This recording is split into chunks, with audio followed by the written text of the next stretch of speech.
আষাঢ় মানেই দুর্গাপুজোর ঢাকে কাঠি। রথযাত্রার আগে স্নানযাত্রা। গ্রীষ্মের প্রবল কষ্টের পর গায়ে জল ঢেলে অঙ্গ জুড়ান জগন্নাথ, বলভদ্র ও সুভদ্রা। একেবারে 22 গড়া জল ঢেলে স্নান করেন মহাপ্রভু। তাই এই উৎসবের নাম স্নানযাত্রা। হুগলির মাহেশে জগন্নাথ দেবের স্নানযাত্রা এবার 629 বছরের পা দিল।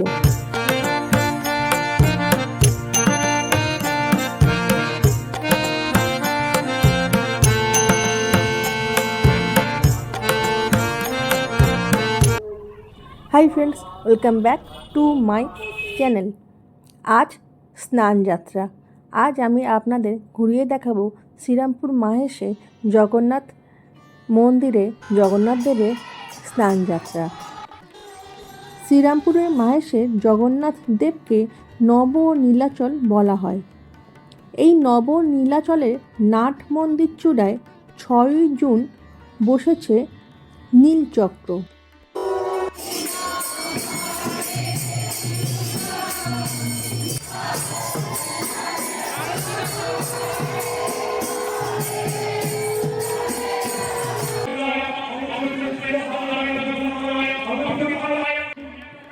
গত 6 জুন শুক্রবার মাহেশের জগন্নাথ মন্দিরের চূড়ায় হোম যজ্ঞের মাধ্যমে বসানো হয়েছে এই নীলচক্র।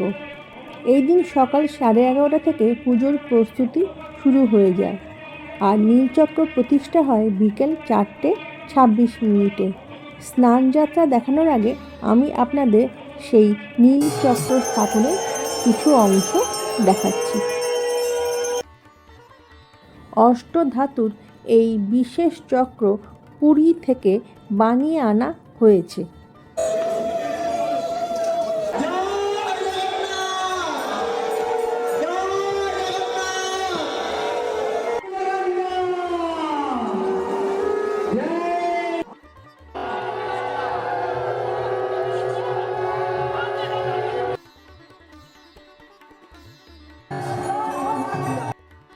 বুধবার সকাল থেকেই সাজো সাজো রব হুগলির শ্রীরামপুরের মাহেশ জগন্নাথ মন্দিরে।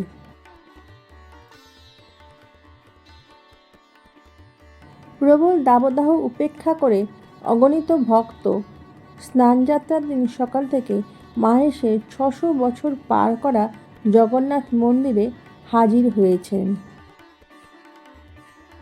স্নানযাত্রার দিন রূপোর ছাতা ও রাজদণ্ড আসে শেওড়াফুলি রাজ পরিবার থেকে। কুলপুরোহিত ও পরিবারের সদস্যরা এই বিশাল ছাতা নিয়ে আসেন। তারপরই শুরু হয় জগন্নাথ দেবের স্নানযাত্রা। এখন আপনাদের দেখাচ্ছি স্নানপিড়ি। এখনও জগন্নাথ দেবকে এখানে নিয়ে আসা হয়নি। প্রায় 600 বছরের বেশি সময় ধরে চলে আসছে এই প্রথা। তৎকালীন সময়ে জগন্নাথের সেবার জন্য জগন্নাথপুর মৌজা দান করেন শেওড়াফুলি রাজা মনোহর রায়। সেবার ছত্রধরের ভূমিকা পালন করেছিলেন শেওড়াফুলি রাজারা। জগন্নাথ মহাপ্রভুর প্রতি সেবা ও শ্রদ্ধা জানাতে এই রাজকীয় সেবার আয়োজন। স্নানযাত্রার সময় মাহেশের জগন্নাথ দেবের মাথায় রূপোর ছাতা ধরা হতো। ছাতা না ধরলে স্নানযাত্রা শুরু হতো না। এই প্রথা চলে আসছে আজও। জগন্নাথের স্নানযাত্রার আগে শেওড়াফুলি রাজবাড়ির সদস্যদের আমন্ত্রণ জানান সেবায়েতরা। সেই মতো স্নানযাত্রার দিন শেওড়াফুলি রাজবাড়ি থেকে সুবিশাল রূপোর ছাতা ও রাজদণ্ড আসে। রাজবাড়ির পুরোহিত ও পরিবারের সদস্যদের উপস্থিতিতে স্নানযাত্রা সম্পন্ন হয়। 1830 সালে রাজা হরিশ্চন্দ্র রায়ের আমলে স্নানযাত্রায় একটি ব্যতিক্রমী ঘটনা ঘটে। ওই বছর শ্রীরামপুরে এক ব্যবসায়ী পরিবার সেবায়েতদের সঙ্গে যুক্তি পরামর্শ করে অর্থ বলে ছাতা ধরেন। রাজা ওই ঘটনায় 2 পুরোহিতকে রাজবাড়িতে আটক করে রেখে দেন। পরে তাদের চুক্তি সাপেক্ষে মুক্তি দেন। তারপর থেকে এর কোনো অন্যথা হয়নি। আজও পরিবারের পুরোহিতরা এই রূপোর ছাতা ও রাজদণ্ডটি নিয়ে যান। তারাই জগন্নাথের দুধ ও গঙ্গা জলের স্নানের সময় ছাতা ধরে থাকেন, আর পরিবারের অন্যান্য সদস্যরা পাশে উপস্থিত থাকেন। জগন্নাথ, বলরাম ও সুভদ্রার বিগ্রহকে গর্ভগৃহের বেদি থেকে বার করে এনে রাখা হয় প্রথমে মন্দিরের বারান্দায়। এরপর বারান্দা থেকে প্রথমে নারায়ণ শালগ্রামকে স্নান মঞ্চে নিয়ে আসা হয়। এরপর একে একে সমস্ত বিগ্রহকে নিয়ে আসা হয়। প্রথমেই চলে গেছেন সুভদ্রা, এখন বার করে আনা হচ্ছে বলভদ্র দেবকে। জ্যৈষ্ঠ মাসের পূর্ণিমা তিথিতে চন্দন যাত্রার উদযাপন দিয়ে স্নানযাত্রা উৎসব পালিত হয়। এই দিনটিকে মহাপ্রভুর আবির্ভাব দিবসও বলা হয়। এই দিন বলরাম, সুভদ্রা ও জগন্নাথ দেবকে দিনের বিভিন্ন সময়ে বিভিন্ন সাজে সজ্জিত করা হয়। শুরুতেই অবকাশ বেশ, স্নান বেশ, তারপর শৃঙ্গার এবং সব শেষে গজবেশ। মহাযজ্ঞের পুণ্যস্থানের আগে প্রভুর মহা অভিষেক হয়, আর সব শেষে বেরোবেন প্রভু জগন্নাথ। 1.5 মণ দুধ আর 28 কড়া গঙ্গা জল লাগে এই স্নান পর্ব শেষ করতে।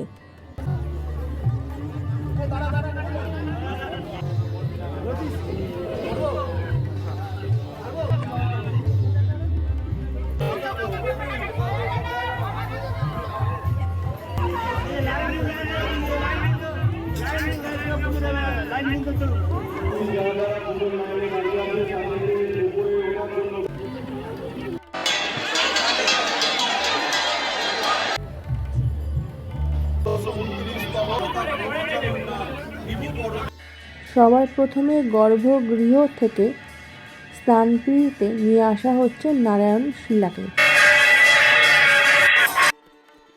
স্নানপিঁড়ির মঞ্চে এবার নিয়ে আসা হচ্ছে শ্রী বলভদ্র দেবকে।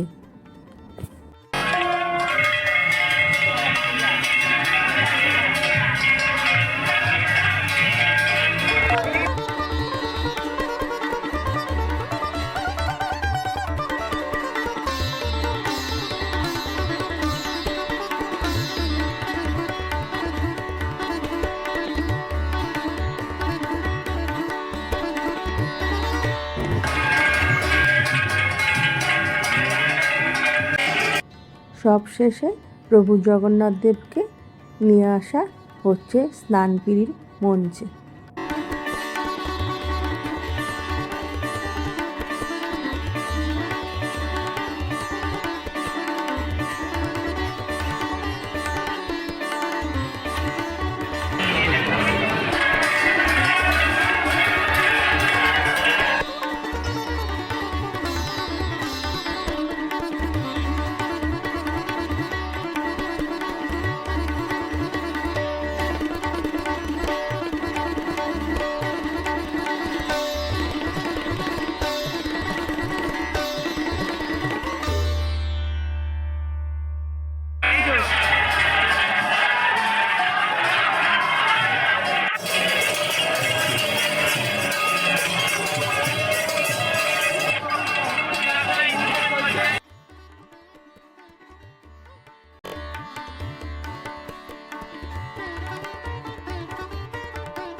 রথযাত্রার দিন রথে যেভাবে বিগ্রহদের কম্বল মুড়ে দড়ি বেঁধে তোলা হয়, সেইভাবেই স্নানপিঁড়ির মঞ্চে এদেরকে তোলা হবে।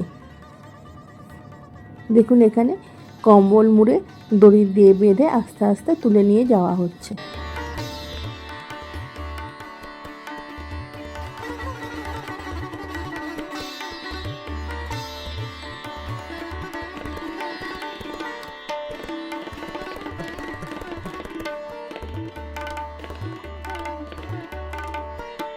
বিগ্রহগুলিকে স্নানপিঁড়ির মঞ্চে তোলার পর 108 ব্রহ্ম দ্বারা বিভিন্ন তীর্থের জল থেকে শুরু করে পঞ্চগব্য, পঞ্চমৃত, বিভিন্ন তৈল, রত্ন, পুষ্প, ধাতুসহ দ্বাদশ মৃত্তিকা দ্বারা মহাপ্রভুকে মহা অভিষেক করানো হয়।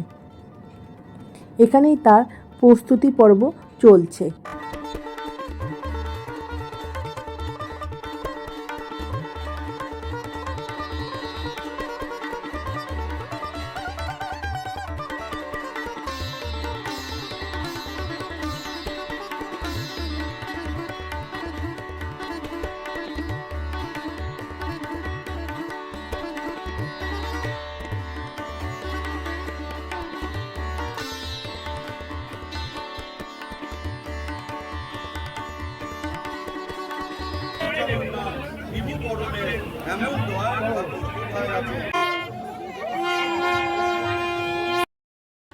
দশটা 47 শুরু হয়ে গেছে মহা অভিষেক পর্ব।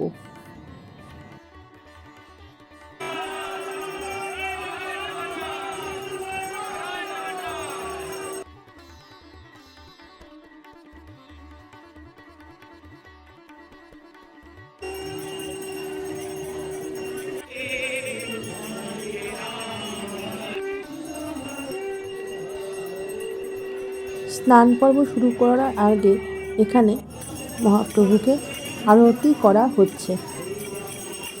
তবে এই নবনীলাচলকে ঘিরে এখানে একটা গল্প আছে। লোকমুখে শোনা যায় প্রতি বছর নাকি এই স্নানযাত্রার দিন পুরীর মন্দির থেকে এক নীলকণ্ঠ পাখি উড়ে যায় শ্রীরামপুরের মাহেশের জগন্নাথ দেবের মন্দিরের ওপর দিয়ে। সেই পাখিটি ডেকে চলে যাবার পরেই এই স্নানযাত্রার অনুষ্ঠান শুরু হয়। শ্রীরামপুরের মাহেশের মানুষদের বিশ্বাস, যদি এই নীলকণ্ঠ পাখি উড়ে না যায় তাহলে এই স্নানযাত্রার অনুষ্ঠান সম্পন্ন হবে না।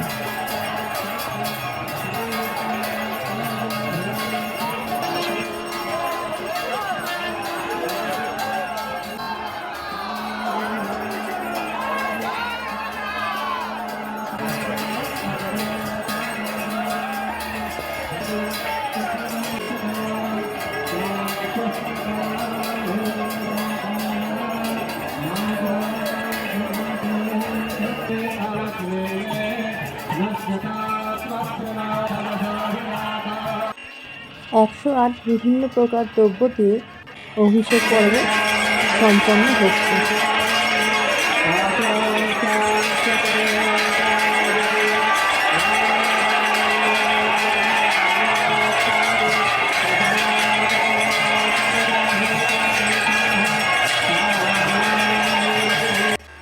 এই স্নানের পর মহাপ্রভুকে গজবেশ ধারণ করানো হবে।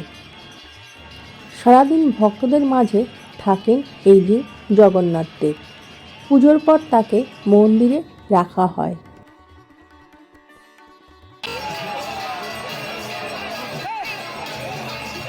স্নানের পর জগন্নাথ দেবের কাঁপুনি দিয়ে জ্বর আসে।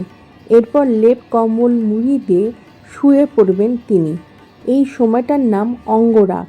তখনই ভেষজ রং দিয়ে রাঙানো হয় জগন্নাথ দেবকে। এই সময় গর্ভগৃহের দরজা থাকে বন্ধ। কবিরাজের পাঁচন খেয়ে জ্বর ছাড়লে হয় নব যৌবন উৎসব। এর পরের দিনই রথে চেপে মাসির বাড়ির উদ্দেশ্যে রওনা দেন জগন্নাথ, বলরাম ও সুভদ্রা। স্নান পর্ব শেষে জগন্নাথ দেবকে ফুলের সাজে সজ্জিত করা হয় আর সন্ধ্যায় ধারণ করানো হয় গজবেশ।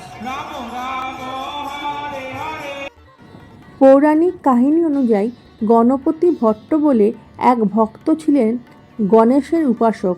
তিনি পুরী নীলাচলে গণপতি দর্শনে যান। সেখানে গিয়ে তিনি জগন্নাথের দর্শন না পেয়ে ফিরে আসেন। সেই সময় জগন্নাথ দেব ব্রাহ্মণ বেশে তার সামনে আসেন এবং তাকে বলেন স্নান বেদিতে যেতে। সেখানে জগন্নাথকে গজ বেশে দেখতে পান গণপতি ভট্ট। তাই এই দিন অর্থাৎ স্নান যাত্রার দিন জগন্নাথ দেবকে গজ বেশ ধারণ করানো হয়, অর্থাৎ তিনি এই দিন গজ বেশ ধারণ করেন। এই দিন জগন্নাথ দেবকে দেওয়া হয় হাতি পা লুচি। এই লুচিগুলোর আকৃতি অনেকটা হাতির পায়ের সমান। জগতের নাথ গজবেশ ধারণ করে অগণিত ভক্তের মাঝে বিরাজ করছেন। রাতে বিগ্রহদের ফিরিয়ে আনা হবে গর্ভগৃহে এবং 2 সপ্তাহের জন্য মন্দিরের দরজা থাকবে বন্ধ এবং দরজা খোলার পরের দিনই হবে রথযাত্রা উৎসব। জয় জগন্নাথ।